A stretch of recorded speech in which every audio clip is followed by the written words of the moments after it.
مصطفیٰ صلی اللہ تعالیٰ علیہ وسلم کی مدح سرائی کرنے کے بعد اللہ تبارک و تعالیٰ کی بارگاہ میں التجا ہے اللہ عز و جل مجھے حق بیان کرنے، آپ کو حق سننے اور ہم سب کو اس پر عمل کرنے کی توفیق عطا فرمائے۔ اب آپ اسی وقت صاحبانی گزارش بارشان ممبر و محراب، سب سے پہلے تو میں جامع مسجد صابرہ مدینہ کے امام خطیب اہل سنت مجاہد اہل سنت سرمایہ حضرت علامہ مولانا مفتی شوکت اللہ صاحب چشتی اطلاعی اقال اللہ پورا وزیر مجدور شرف، آپ کا شکریہ ادا کرتا ہوں کہ آپ نے مجھے اپنی موجودگی میں لب کشائی کرنے کا موقع عنایت فرمایا۔ ماشاءاللہ وہ میں سمجھتا ہوں کہ لاہور میں بہت اچھا کام کر رہے ہیں اور ہمیں ایسے علماء کی حاجت بھی ہے جو دین مدین کا کام کر رہے ہیں۔ تو جو حضرات مسجد میں موجود ہیں میں ان سے بھی گزارش کرتا ہوں، اور جو حضرات اپنے گھروں میں بیٹھے ہیں یا جو مسجد کی طرف رواں دواں ہیں، میری آواز ان تک پہنچ رہی ہے، میں ان سے بھی گزارش کرتا ہوں کہ آپ ان کا ساتھ دیں۔ ایسے لوگوں کی ہمیں حاجت ہے جو دین مدین کا کام کر رہے ہیں، ہمیں ایسے لوگوں سے محبت کرنی چاہیے، ایسے لوگوں کی صحبت اختیار کرنی چاہیے، اور ایسے لوگوں کے ساتھ ہمیں تعاون بھی کرنا چاہیے، اس لیے کہ نبی پاک صلی اللہ علیہ وسلم نے ارشاد فرمایا تھا نا کہ ایک دور ایسا آئے گا کہ دین کا کام جو ہے بغیر درہم و دینار کے نہیں ہوگا۔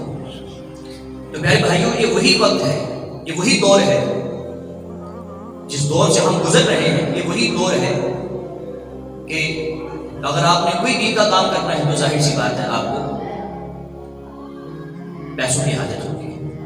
مثال کے طور پر آپ مسجد بنا رہے ہیں تو ظاہر سی بات ہے کہ مسجد ویسے نہیں بن جاتی ہے، آپ حضرات محبت کا اظہار کرتے ہیں، تعاون کرتے ہیں، پھر مسجد بنتی ہے۔ اسی طرح اور بہت سے معاملات ہیں کہ وہ معاملات اسی وقت ہی پائے تکمیل کو پہنچتے ہیں اور پہنچائے جاتے ہیں کہ جب نمازی حضرات عوامی اہل سنت جو ہے وہ علماء کا ساتھ دیتے ہیں۔ تو میں آپ تمام حضرات سے گزارش کرتا ہوں جو مسجد میں موجود ہیں اور جو مسجد کی طرف رواں دواں ہیں اور جو گھروں میں ہیں، ان سے میری گزارش ہے کہ آپ جو آپ کے امام و خطیب ہیں حضرت علامہ شوکت اللہ صاحب چشتی دامت برکات العالیہ، آپ ان کا ساتھ دیں تاکہ وہ اور اچھے انداز کے ساتھ دین مدین کا کام کر سکیں۔ تو مجھے شوکت اللہ صاحب نے ایک موضوع دیا ہے کہ آپ نے غوث اعظم رضی اللہ تعالیٰ کے حوالے سے گفتگو کرنی ہے، تو میں انشاءاللہ کوشش کرتا ہوں کہ غوث پاک رضی اللہ تعالیٰ عنہ نے ان کی ترویج و اشاعت کس طرح کی ہے اور آپ کا طرز عمل کیا تھا دین کی ان کی ترویج و اشاعت کے حوالے سے، تو انشاءاللہ اس میں سے کچھ چیزیں اور کچھ واقعات میں آپ کی کچھ گزار کرنے کی کوشش کرتا ہوں، اس نیت کے ساتھ کہ آپ توجہ کے ساتھ سنیں گے اور نہ صرف سنیں گے بلکہ اس پر عمل کرنے کی بھی کوشش کریں گے۔ اب آپ اسی وقت یاد رکھیں، یہ بہت بڑا عالمیہ ہے کہ ہم حضور غوث اعظم رضی اللہ تعالیٰ عنہ کو صرف بحیثیت ولی سمجھتے ہیں۔ آپ نے بھی سنا ہوگا کہ ولیوں کے ولی غوث پاک رضی اللہ تعالیٰ، اس میں کوئی شک نہیں، اور بے شک حضور غوث اعظم رضی اللہ تعالیٰ عنہ ولی تھے، ولی ہیں اور ولی رہیں گے، لیکن المیہ یہ ہے کہ ہم نے صرف ان کو ولی متعارف کروایا، عالم مفتی اور مفتی اعظم متعارف نہیں کروایا، اور اس میں سمجھتا ہوں کہ کچھ غلطیاں ہوئی ہیں کہ بتانے والوں نے صرف یہی بتایا کہ حضور غوث اعظم رضی اللہ تعالیٰ عنہ صرف ولی تھے، غوث اعظم صرف ولی تھے، بس پیر تھے، رہبر شریعت تھے، اور ہم نے عوام اہل سنت کو، عوام الناس کو ان کی کرامات تک رکھا ہے۔ لیکن جب ہم حضور غوث اعظم رضی اللہ تعالیٰ عنہ کی سیرت کا مطالعہ کرتے ہیں، ان کی بایوگرافی کا مطالعہ کرتے ہیں، تو ہمیں پتہ چلتا ہے کہ کہ حضور غوث اعظم رضی اللہ تعالیٰ عنہ ولی تو تھے، پیر طریقت تو تھے، رہبر شریعت تو تھے، لیکن اس کے ساتھ ساتھ وہ بہت بڑے عالم بھی تھے، وہ بہت بڑے مفتی بھی تھے. اگر میں یہ کہوں تو غلط نہیں ہوگا، بلکہ وہ مفتی اعظم تھے. اور کیسے مفتی تھے، کیسے عالم تھے، کیسے شیخ الحدیث تھے، کیسے وہ تفسیر کے ماہر تھے کہ جب علماء بغداد کسی مسئلے میں گرفتار ہو جاتے کہ کسی مسئلے کا جواب ان کے پاس نہ ہوتا تو وہ سیدھا حضور غوث اعظم رضی اللہ تعالیٰ کی بارگاہ میں حاضر دیتے تھے کہ حضور یہ مسئلہ ہے، ہم نے بہت کوشش کی ہے، ہم نے بڑی تحقیق کی ہے، لیکن ہمیں اس مسئلے کا جواب نہیں مل رہا، بس آپ اس کا جواب دیں. اور اللہ تبارک و تعالیٰ نے حضور غوث اعظم رضی اللہ تعالیٰ وہ مقام و مرتبہ عطا فرمایا تھا. اللہ تبارک و تعالیٰ نے حضور غوث اعظم رضی اللہ تعالیٰ کو وہ علم عطا فرمایا تھا کہ جیسے آپ سائل کا سوال سنتے اسی وقت ہی آپ جواب دے دیا کرتے تھے. اور حضور غوث اعظم رضی اللہ تعالیٰ ان کا معمول یہ نہیں تھا کہ پوری رات وہ عبادت کرتے رہے اور صبح کی نماز پڑھائی اور نماز پڑھانے کے بعد جو ہے وہ ماوے جو ہے وہ نیند ہو گئے، سو گئے. ایسا نہیں تھا. جب ہم حضور غوث اعظم رضی اللہ تعالیٰ کی سیرت کا مطالعہ کرتے ہیں تو ہمیں پتہ ہی چلتا ہے کہ حضور غوث اعظم رضی اللہ تعالیٰ عنہ آپ پوری رات اللہ تبارک و تعالیٰ کی عبادت کرتے ہیں، تہجد پڑھتے ہیں، نماز پڑھتے ہیں فجر کی. اور نماز پڑھنے کے بعد ایسا نہیں کہ یار میں نے پوری رات جو ہے وہ عبادت کی ہے، میں نے پوری رات جو ہے وہ قرآن کی تلاوت کی ہے تو اب مجھے سونا چاہیے. نہیں، علماء نے اپنی کتابوں میں لکھا ہے. اور حضور غوث اعظم رضی اللہ تعالیٰ عنہ کی سیرت پر جو سب سے زبردست کتاب لکھی گئی ہے اس کا نام ہے بہجت الاسرار. اس کتاب کے اندر یہ موجود ہے کہ حضور غوث اعظم رضی اللہ تعالیٰ عنہ فجر کی نماز پڑھتے ہیں، فجر کی نماز سے لے کر ظہر تک اگر کوئی حدیث کا اسٹوڈنٹ آ رہا ہے تو آپ اس کو حدیث پڑھا رہے ہیں، کوئی تفسیر کا طالب علم آ رہا ہے تو آپ اس کو تفسیر پڑھا رہے ہیں، کوئی تجوید کا طالب علم آ رہا ہے تو آپ اس کو تجوید پڑھا رہے ہیں. آپ باقاعدہ عالم کورس کروایا کرتے تھے. اور رات کا معمول کیا ہوتا تھا؟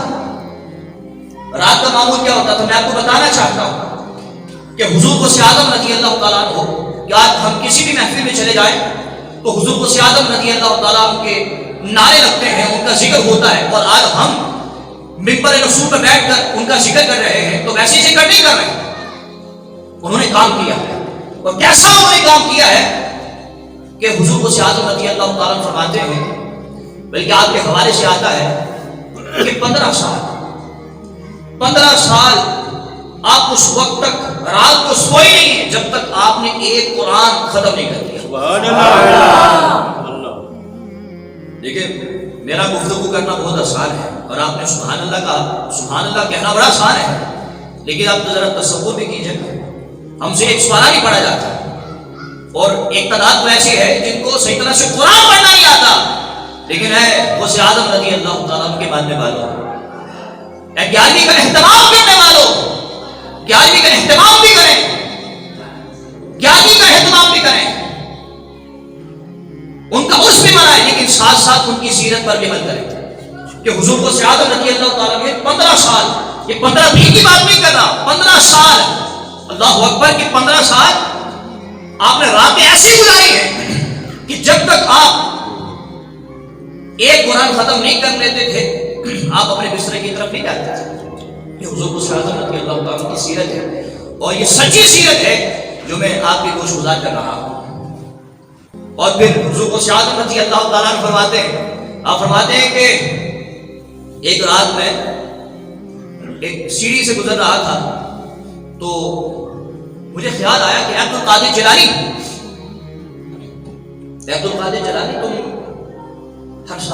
ہر رات ہی قرآن کی تلاوت کرتے ہو تو آج اگر تھوڑا سو جاؤ تو کچھ ہوگا تو نہیں؟ اگر آپ آج تھوڑا سو جاتے ہیں تو کوئی مسئلہ تو نہیں ہوگا. حالانکہ حضور غوث اعظم رضی اللہ تعالیٰ عنہ پر بلکہ کسی پر بھی رات کو قرآن پڑھنا لازم نہیں ہے، واجب نہیں، اور پورا قرآن ختم کرنا یہ بھی لازم نہیں.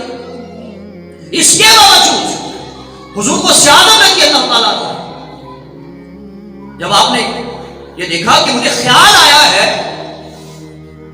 کہ میں کیا کروں کہ میں آج سو جاؤں، تو حضور غوث اعظم رضی اللہ تعالیٰ عنہ آپ نے اپنے نفس کو سزا دی، اور کیسی سزا دی کہ جس سیڑھی پر آپ کو یہ خیال آیا تھا اس سیڑھی پر کھڑے ہو کر، وہ بھی ایک قدم پہ کھڑے ہو کر آپ نے پورا قرآن ختم کیا، پورا قرآن ختم کیا ہے۔ یہ ہے نفس کے ساتھ جنگ۔ آج بہادر اس کو سمجھا جاتا ہے جو کسی اور کو پچھاڑ دے۔ یاد رکھنا اصل پہلوان وہ ہے جو اپنے نفس کو پچھاڑتا ہے، جو اپنے نفس کے ساتھ جنگ کرتا ہے۔ اور حضور کو سیادت رکھ کے اللہ تعالیٰ یہ مطلب کہ دیکھیں کتنا بڑا واقعہ ہے کہ جس سیڑھی پر آپ کو خیال آتا ہے کہ عبد القادر جیلانی تم ہر رات سو جاتے ہو، آج اگر سو جاؤ گے، ہر رات قرآن کی تلاوت کرتے ہو، اگر آج سو جاؤ گے تو کوئی مسئلہ نہیں ہوگا۔ تو آپ نے اپنے نفس کو اس طرح سے پچھاڑا کہ اسی سیڑھی پر کھڑے ہو کر آپ نے جو ہے پورا قرآن ختم کیا ہے۔ اور پھر دیکھ لیں، اور پھر حضور غوث اعظم رضی اللہ تعالیٰ کے حوالے سے آتا ہے، آپ کے حوالے سے آتا ہے کہ 40 سال آپ نے ایسے گزارے ہیں، 40 سال آپ نے ایسے گزارے ہیں کہ آپ عشاء کے وضو سے فجر کی نماز پڑھا کرتے تھے۔ نعرہ تکبیر، نعرہ رسالت، نعرہ حیدری، نعرہ غوثیہ، یعنی کہ عشاء کے وضو سے فجر کی نماز پڑھنا ہے۔ آج ہم سے عشاء نہیں پڑھی جاتی، ہم سے فجر نہیں پڑھی جاتی، لیکن کیا مقام و مرتبہ ہے حضور کو سیادت رکھ کے اللہ تعالیٰ کا کہ 40 سال آپ نے ایسے گزارے ہیں کہ عشاء کے وضو سے فجر کی نماز پڑھتے ہیں۔ اور ہم نعرے تو لگاتے ہیں، اچھی بات ہے، گیارہویں کا اہتمام بھی کرتے ہیں، بہت اچھی بات ہے، لیکن میں آپ کی توجہ اس طرح مرکوز کرنا چاہتا ہوں کہ گیارہویں کا اہتمام کرنے کے ساتھ ساتھ ہمیں چاہیے کہ ہم ان کی سیرت پر بھی نظر رکھیں، ان کی تعلیمات پر بھی نظر رکھیں، ان کی بایوگرافی کا مطالعہ کریں اور سنیں کہ حضور غوث اعظم رضی اللہ تعالیٰ عنہ نے کس طرح زندگی بسر کی ہے اور ہم کس طرح سے زندگی بسر کر رہے ہیں۔ آج کچھ لوگ اعتراض کرتے ہیں اور کہتے ہیں جی یہ بزرگان دین کے ایام نہیں منانے چاہیے، کیوں مناتے ہو ایام؟ میں آج آپ کو جواب دینا چاہتا ہوں، ان لوگوں کو جواب دینا چاہتا ہوں، ہم بزرگان دین کے ایام اس وجہ سے مناتے ہیں تاکہ ہمیں پتہ چلے کہ ہمارے بزرگان دین نے زندگی کس طرح بسر کی، تاکہ ہم ان کی زندگی کے ساتھ اپنی زندگی کا موازنہ کر سکیں، کمپیریزن کر سکیں کہ انہوں نے اس طرح زندگی بسر کی ہے اور ہم کس طرح زندگی بسر کر رہے ہیں، وہ اللہ کی عبادت کس طرح کرتے تھے اور ہم کس طرح کر رہے ہیں۔ اور پھر ایک ذہن بنتا ہے کہ یار اگر ہم نے بھی مرنے کے بعد اپنا نام بلند کرنا ہے اور اپنا نام جو ہے وہ زندہ رکھنا ہے تو پھر ہمیں بھی بزرگان دین کی سیرت پر عمل کرنا پڑے گا۔ ہم اس وجہ سے بزرگوں کا ذکر کرتے ہیں اور ان کے ایام مناتے ہیں، اور جو درباروں پہ یہ 2 نمبر کام ہوتے ہیں ان کا اہل سنت کے ساتھ کوئی تعلق نہیں، یاد رکھیے۔ دھمال یہ الٹم پلٹم جو ساری چیزیں ہوتی ہیں ان کا ہمارے مسئلہ کے ساتھ کوئی تعلق نہیں، یاد رکھنا۔ بعض حضرات میں ہے وہ کہتے ہیں کہ یہ سنی سنا کرتے ہیں، میں ممبر رسول پر بیٹھ کر ہی بات کر رہا ہوں، ہمارا ان چیزوں کے ساتھ کوئی تعلق نہیں ہے کہ ناچتے ہوئے داتا صاحب چلے جانا ہے، پتہ ہے کچھ نہیں، اور وہاں جا کر بھی جو ہے صرف چادر رکھنا اور واپس آ جانا، نماز نہ پڑھنا، تو ایسی چیزوں کا اہل سنت کے ساتھ کوئی تعلق نہیں۔ اور ہمارا مسلک الحمدللہ قرآن و سنت ہے، قرآن و سنت کی طرح ہے، یہ یاد رکھیے گا۔ ہم بزرگان دین کے ایام جو ہے اس طرح مناتے ہیں۔ آپ نے حضور غوث اعظم رضی اللہ تعالیٰ عنہ کے والدین کا واقعہ سنا ہوگا، وہ واقعہ میں آپ کو سناؤں گا نہیں، لیکن میں نے یہ دیکھا ہے کہ جب وہ واقعہ ہم سناتے ہیں نعرے بھی لگ جاتے ہیں، لیکن جو اس سے ہمیں سبق حاصل ہوتا ہے شاید ہم وہ سبق حاصل نہیں کرتے۔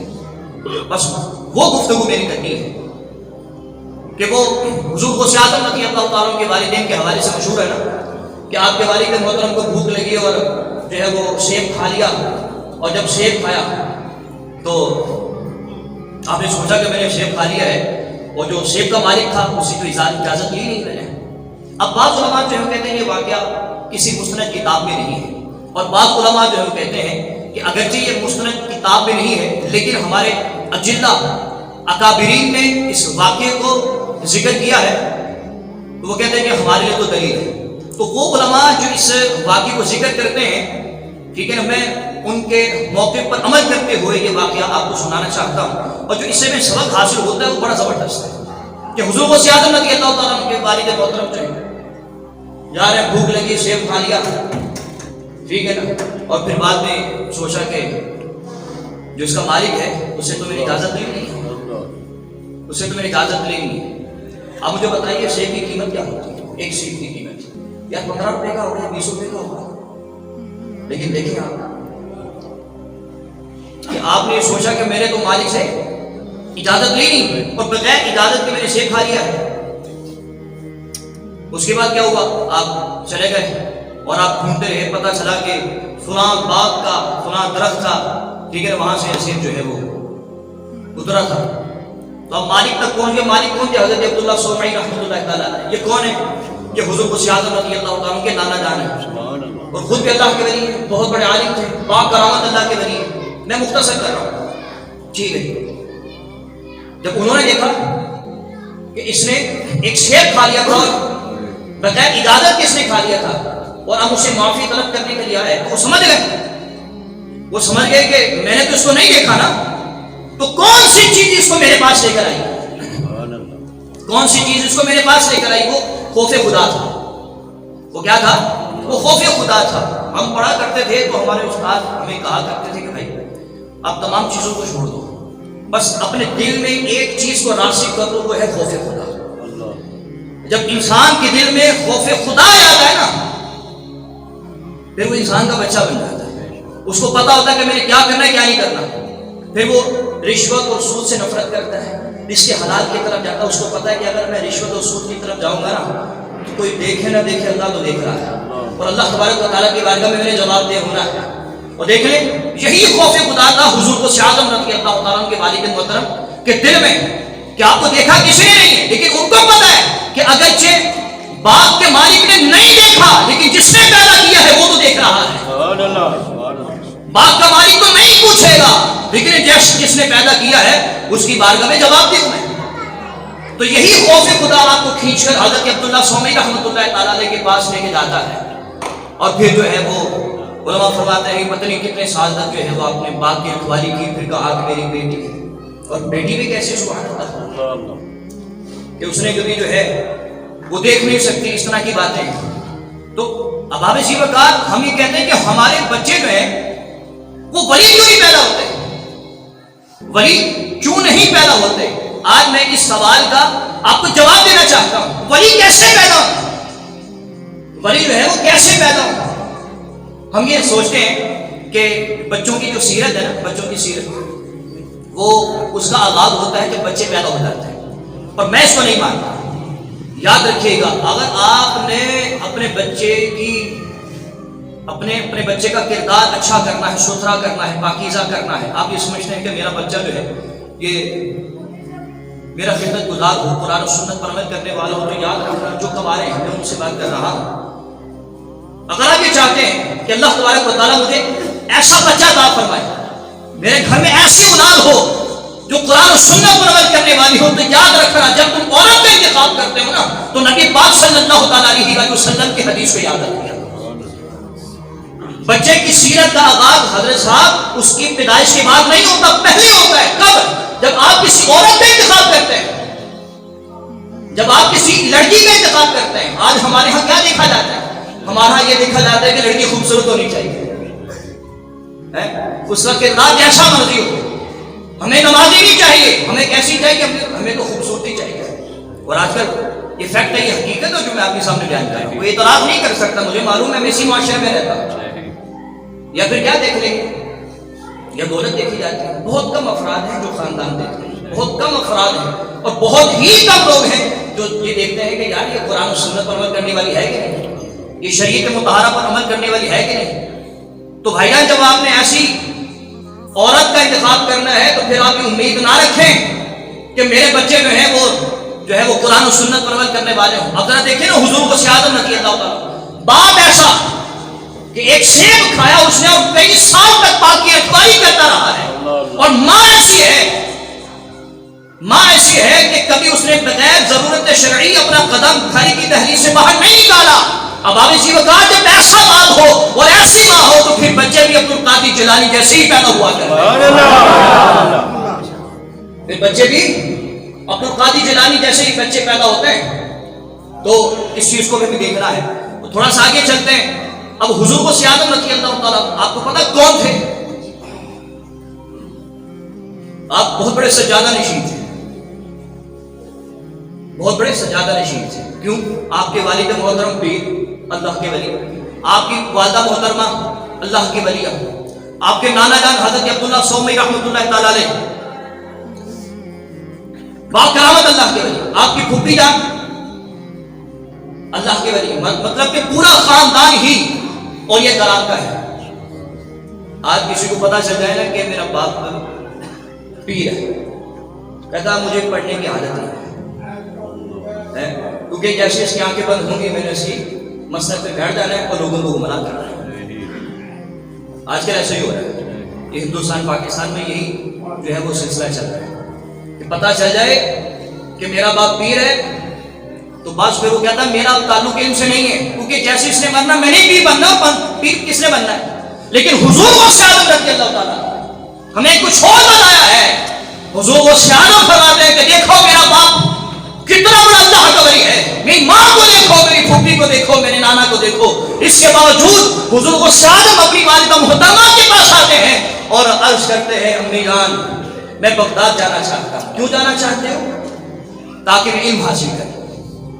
آپ نے تاریخ رقم کر دی، آپ نے تاریخ رقم کی اور تاریخ یہ رقم کی کہ بھائی اگرچہ تمہارا باپ جو ہے وہ کتنا ہی بڑا عالم ہو، پیر ہو، تم کتنے ہی بڑے سجادہ نشین ہو، لیکن اس کا ہلکے سے مطلب نہیں ہے کہ اب تم نے علم حاصل نہیں کرنا، بلکہ تمہاری تو رسپانسبلٹی ہے، تمہاری تو زیادہ ذمہ داری ہے کہ تم نے علم حاصل کرنا ہے. اور حضور کو سیادت رضی اللہ تعالیٰ ان کی سیرت ہمیں یہی بتاتی ہے. یہ واقعہ تو آپ نے سنا ہوگا، لیکن اس سے ہمیں کیا سبق حاصل ہوا؟ کاش ہم یہ سبق حاصل کر لیتے تو آج ہمیں ایسے لوگ نہ ملتے جو بڑی بڑی مسندوں پر بیٹھے ہوئے ہیں اور لوگوں کو گمراہ کر رہے ہیں. آتا جاتا کچھ بھی نہیں ہے، لوگوں کو گمراہ کر رہے ہیں. اللہ تبارک و تعالیٰ ان کو ہدایت عطا فرمائے. پھر آگے دیکھیں، آپ پھر آگے بھی دیکھیں. والدہ نے یہی کہا کہ بیٹا کہاں جا رہے ہیں؟ آج بچہ کہے نا میں اجتماع میں جانا چاہ رہا ہوں، آج میں اجتماع میں جانا چاہ رہا ہوں. تو ماں کہ تو نہ پتر اتنے نہیں جانا. کیوں جی؟ وہ مولوی بننا تھا. آج کل کی ماؤں کی یہ ذہن بن گئے. اگر میری مائیں اور میری بہنیں مجھے سن رہی ہیں تو مہربانی فرمائے ہوش کے ناخن اور اپنا قبلہ درست کریں. پہلے کی جو مائیں ہوتی تھی وہ اس طرح نہیں ہوتی تھی. وہ خوش ہوتی تھی کہ میرا بچہ جو اجتماع میں جا رہا ہے، کچھ سیکھ کر آئے گا، اس کو پتا چلے گا کہ ہمارا دین کیا ہے. لیکن آج کل کے والدین وہ نہیں جا رہا، مولوی بننا تم نے. مولویوں کو کیا فیوچر ہوتا ہے؟ اب یہ ایک الگ ٹاپک ہے کہ کیا فیوچر ہوتا ہے. لیکن آج کل کی ماؤں کا اور والدین کا یہ ذہن بن چکا ہے، اس لیے کہ وہ خود دین سے دور ہوتے ہیں. لیکن دیکھو تم 11ویں کا اہتمام کرتے ہو نا، نعرے لگاتے ہو نا، تو حضور کو سیادت رضی اللہ تعالیٰ کی والدہ محترمہ نے یہ نہیں کہا کہ بیٹا تیرے والد کا انتقال ہو چکا ہے، تیرے باپ کا تو انتقال ہو چکا ہے، تو کہاں جا رہا ہے؟ اگر تو چلا گیا بغداد تو گھر کا نظام کیسے چلے گا؟ اجازت دے دی کہ جاؤ، میری طرف سے پرمیشن ہے، لیکن یاد رکھنا اب تیری اور میری ملاقات جو ہے وہ اللہ کی بارگاہ میں ہوگی. لیکن میری ایک نصیحت ہے اور میری جانب سے ایک سبق ہے، whatever you speak truth. کیا مطلب؟ کہ جب بھی تم نے گفتگو کرنی ہے تو تم نے سچ بولنا ہے. جب بھی تم نے گفتگو کرنی ہے تو سچ بولنا ہے. یہ والدہ کی جانب سے آخری سبق تھا، یہ آخری نصیحت تھی کہ جب بھی آپ نے گفتگو کرنی ہے تو آپ نے سچ بولنا ہے. پہلے جو والدین ہوتے تھے وہ اس طرح ہوتے تھے، اپنے بچوں کو کہتے جھوٹ نہیں بولنا. اور مجھے یاد ہے میں نے اسی ممبر پر بیٹھ کر 2 سال پہلے یہ بات کی تھی جو آج پھر میں بات کر رہا ہوں کہ آج جو ہے وہ گھر میں کوئی آ جائے نا، گھر میں کوئی آ جائے تو ہم گھر میں موجود ہوتے ہیں تو کہتے ہیں بیٹا کہہ دو کہ باپ نہیں ہے، نہیں کہ اپنے بچوں کو ہم جھوٹ سکھا رہے ہوتے ہیں اور پھر اسی گھر میں 11ویں کا اہتمام بھی ہو رہا ہے. ایسا ہوتا ہے کہ نہیں کہ کوئی دوست آ گیا لیکن آپ اس سے ملاقات نہیں کرنا چاہ رہے تو آپ کیا کہتے ہیں؟ ہم بچوں کو کہتے ہیں کہ جاؤ کہہ دو کہ والد جو ہے وہ گھر پہ نہیں ہے، اور پھر ہم کہتے ہیں کہ میرا بچہ بڑا جھوٹ بولتا ہے۔ بھائی آپ نے خود اپنے بچے کو جھوٹ سکھایا، آپ نے اپنے بچے کو خود جھوٹ سکھایا۔ مجھے ایک فیملی میری کراچی میں، تو بڑی امیر فیملی نا، تو میں نے ان کے بچوں کو دیکھا ماشاءاللہ، جب وہ کھانا کھاتے ہیں تو سنت کے مطابق بیٹھتے ہیں اور سنت کے مطابق کھانا کھاتے ہیں۔ میں نے ان سے پوچھا، میں نے کہا آپ تو بڑے امیر ترین لوگ ہیں، آپ کے ابا اجداد کو اتنا زیادہ تو نہیں جانتا لیکن تھوڑا بہت جانتا ہوں، لیکن آپ کے بچے ماشاءاللہ جب بھی کھانا کھاتے ہیں تو پہلے کھانے کا وضو کرتے ہیں اور پھر سنت کے مطابق بیٹھ کر کھاتے ہیں، اس کی کیا وجہ ہے؟ آپ نے سکھایا؟ تو انہوں نے کہا کہ نہیں۔ میں نے کہا علاوہ صاحب بات یہ ہے، ہم نے ان کو یہی کہا کہ بیٹا آپ نے جب بھی کھانا کھانا ہے تو آپ نے سنت کے مطابق بیٹھ کر کھانا ہے، ہم نے کبھی نہیں کہا، لیکن جب بھی ہم ان کے سامنے بیٹھ کر کھانا کھاتے ہیں تو ہم اسی طرح کھاتے ہیں۔ ہم پہلے وضو کرتے ہیں، ٹھیک ہے، وضو کرنے کے بعد سنت کے مطابق بیٹھتے ہیں، پھر سنت کے مطابق کھانا کھاتے ہیں۔ بس بچے ہمیں دیکھتے ہیں اور بچوں کو پتہ چل گیا کہ اب جب بھی کھانا کھانا ہے تو پہلے وضو کرنا ہے، سنت کے مطابق بیٹھنا ہے، پھر اس کے بعد سنت کے مطابق کھانا کھانا ہے۔ تو پتہ یہ چلا کہ والدین کے جو افعال ہوتے ہیں نا، افعال، یہ بھی بچوں کے لیے تبلیغ ہوتے ہیں، بچے اس کو پک کرتے ہیں، بچے اس کو پک کرتے ہیں۔ اب والد خود کہہ رہا ہے، والد یہ خود کہہ رہا ہے کہ جاؤ کہہ دو کہ میں گھر پہ نہیں ہوں، اور پھر جب وہ بچہ اپنے والدین سے جھوٹ سیکھتا ہے وہ جھوٹا بن جاتا ہے، کذاب بن جاتا ہے، ہر ڈیل میں چکما دیتا ہے لوگوں کو، ٹوپی ڈرامے کرتا ہے۔ اس کے بعد پھر یہی والدین کہہ رہے ہوتے ہیں کہ اسی کے اپنے بچوں سے بہت تنگ ہے جی، کیوں جی؟ جھوٹ ہی بڑا بولتا ہے۔ تو جھوٹا اس کو کس نے بنایا؟ وہ کذاب آپ کی وجہ سے بنایا، اس کو دیکھنا پڑے گا۔ لیکن حضور غوث اعظم رضی اللہ تعالیٰ کی والدہ نے کیا کہا کہ بیٹا whatever you speak truth، کہ جب بھی گفتگو کرنی ہے نا تو تمہاری زبان سے سچ نکلنا چاہیے، جھوٹ نہیں نکلنا چاہیے۔ اور حضور غوث اعظم رضی اللہ تعالیٰ عنہ، آپ سے جب پوچھا گیا کہ حضور آپ کو یہ مقام کیسے ملا، آپ کو یہ مقام کیسے ملا، تو حضور غوث پاک نے فرمایا اللہ تبارک و تعالیٰ نے یہ اونچا مقام سچ بولنے کی وجہ سے عطا فرمایا۔ کیا مطلب؟ یعنی کہ شریعت پر عمل کیا ہے اور مجھے یہ مقام جو ہے وہ مل گیا ہے۔ تو پتہ کیا چلا کہ آج ہم جو بزرگان دین کی جو آراس بناتے ہیں، ایام بناتے ہیں، اس کا بنیادی مقصد یہ ہوتا ہے، جو اعتراض کرتے ہیں ان کو آپ اعتراض کرنے دیں، لیکن ان کو بھی ہم یہی جواب دیتے ہیں کہ بھائی ہم بزرگان دین کے ایام اس وجہ سے مناتے ہیں تاکہ ہمیں پتہ چلے کہ انہوں نے کس طرح سے زندگی بسر کی، تاکہ ہم اپنی لائف کا اور اپنی زندگی کا موازنہ کر سکیں کہ کیا ہم بھی اسی طرح زندگی بسر کر رہے ہیں جس طرح دادا صاحب کیا کرتے تھے، جس طرح غوث پاک کیا کرتے تھے۔ اگر کرتے ہیں تو بہت اچھی بات ہے، اللہ کا شکر ادا کریں، اگر نہیں کرتے تو پھر ہمارا ایک ذہن بنتا ہے یار اگر میں بھی چاہتا ہوں کہ میرے مرنے کے بعد میرا نام زندہ رہے تو پھر مجھے بھی حضور غوث اعظم رضی اللہ تعالیٰ کی سیرت پر عمل کرنا پڑے گا، ٹھیک ہے؟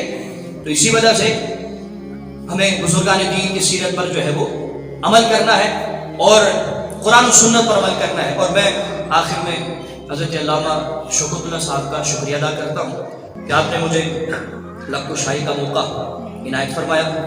اسٹارٹ میں یہ بات کی تھی کیونکہ وہاں پہ اس وقت لوگ کم تھے، میں اب یہ بات دوبارہ سے دہرانا چاہتا ہوں۔ میرے نالج کے مطابق میں اس پورے علاقے میں ان جیسا عالم نہیں ہے، کہہ دو سبحان اللہ۔